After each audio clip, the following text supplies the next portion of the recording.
दुनिया में शायद ही कोई ऐसा स्वस्थ मनुष्य होगा जिसे किसी न किसी रूप में कोई न कोई संगीत और वाद्य यंत्र पसंद न हो। यहाँ तक कि अब तो अच्छे स्वास्थ्य के लिए म्यूजिक थेरेपी को भी सैद्धांतिक मान्यता मिल गई है। हमारे देश में ही नहीं, पूरी दुनिया में बांसुरी, बीन, झांझ आदि शुरुआती वाद्य यंत्र रहे हैं। भारत में वीणा, हारमोनियम, ढोलक, तबला आदि को अत्यंत लोकप्रिय वाद्य यंत्र माना जाता है।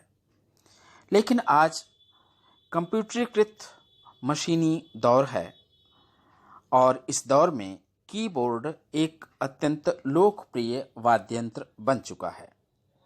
यद्यपि इसे हारमोनियम का एक विकसित रूप माना जाता है, किंतु हारमोनियम, सितार, बांसुरी, तबला आदि अनेक वाद्य यंत्रों का इसमें समावेश हो जाने के कारण इसे आज और भी ज़्यादा, संभवतः सबसे ज़्यादा लोकप्रिय मान्यता मिली हुई है।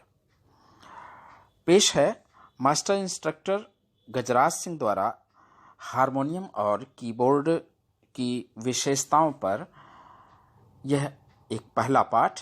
एक हारमोनियम का ही पार्ट है। हारमोनियम में केवल टोन हारमोनियम होता है। इसमें जैसे कि बहुत सारे इंस्ट्रूमेंट होते हैं, सितार है, गिटार है, सभी के टोन दिए गए होते हैं कि कभी हम उनको यूज़ कर सकें। जैसे सितार का भी यूज़ कर सकते हो, गिटार का भी यूज़ कर सकते हो, सारंगी है, बांसुरी है, बहुत सारी पियानो टोन है, ये सब हम।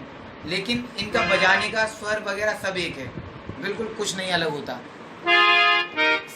सब कुछ एक होता है। लेकिन इसका एक मैटर अलग होता है कि कीबोर्ड दोनों हाथों से बजाया जाता है, जबकि हारमोनियम में एक हाथ से प्ले करते हैं। हारमोनियम एक धौंपनी होती है जिसे हम एक हाथ से बजाते हैं और एक हाथ से हम इसको प्ले करते हैं। ये पूरा इलेक्ट्रॉनिक होता है। इसमें हम लाइट से बजा सकते हैं और ये दोनों तरफ से बजाया जा सकता है।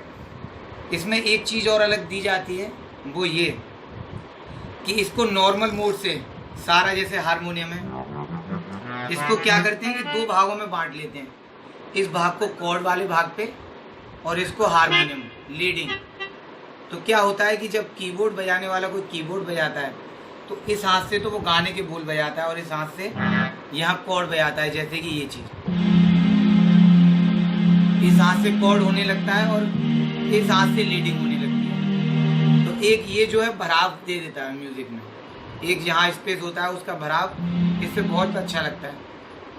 और बहुत सारी चीज़ें हारमोनियम और इससे बजाने वाला, उसमें एक अंतर ये होता है कि जो हारमोनियम वादक है वो कभी कीबोर्ड को बजा सकते हैं, लेकिन जो कीबोर्ड वाला क्लियरिटी दे सकता है वो हारमोनियम वाला कभी नहीं। जैसे कि हारमोनियम बजाने वाले का एक एग्जाम्पल के तौर पे बताना चाहूँगा कि जैसे कि नया गाना ले लो, जैसे कि मेरा रस के कमर। अगर कोई हारमोनियम वाला बजाएगा उसको, तो उनकी उंगलियां क्या है कि हारमोनियम पे मीट वगैरह बजती हैं, तो वो उंगलियों का कम उठाना होता है उनका। अब वो, लेकिन स्वर वो एकदम क्लियर बजाते हैं। ये नहीं कह सकते कि वो स्वर गलत बजाते हैं। जैसे कि अब वो इस गाने को बजाएगा तो जब नजर से मिलाई नजर आ गया, ये हारमोनियम वाला। लेकिन प्लस इसे बजाने के लिए होता क्या है कि कुछ गाने बजाते हैं, कुछ लोग समझ नहीं पाते हैं कौन सा बज रहा है। क्यों? क्योंकि उनका सारा कुछ मिक्स चलता है। वो एक की को जब ही छोड़ते हैं दूसरी की को दबाने के बाद, तभी दूसरी की को छोड़ते हैं। लेकिन कीबोर्ड वाला उतना ही बजाता है जितना की पे उठा के, जिससे कि गाने का एक एक बोल जहाँ पे कट है वो हमको समझ में आता है। जैसे इसी गाने को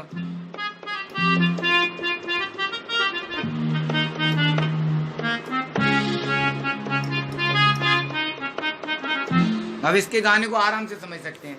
लेकिन हारमोनियम इसे जब कोई गा रहा होगा तो समझ सकते हो, वैसे नहीं बता सकते। ऐसे लगेगा लहरा बज रहा है नागिन का। लेकिन कीबोर्ड जब बाला बजाएगा तो, हालांकि वो किसी और पैच पे भी बजा सकते हैं, जैसे कि इन पैचों को यूज़ नहीं कर सकते हारमोनियम वाले।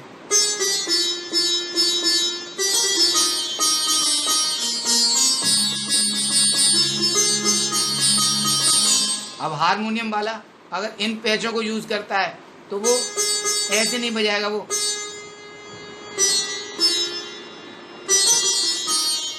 अब वो हाथ रखे रहेगा पर आवाज आ नहीं सकती है। लेकिन हारमोनियम पैच लगा लीजिए आप इसमें, उस पर आवाज आ जाएगी, कंटिन्यूअस चलती रहती है। इसीलिए कीबोर्ड बजाने के लिए हारमोनियम वाला सक्सेस नहीं है, क्योंकि इसमें बार बार ये सब दबाना पड़ता है। जैसे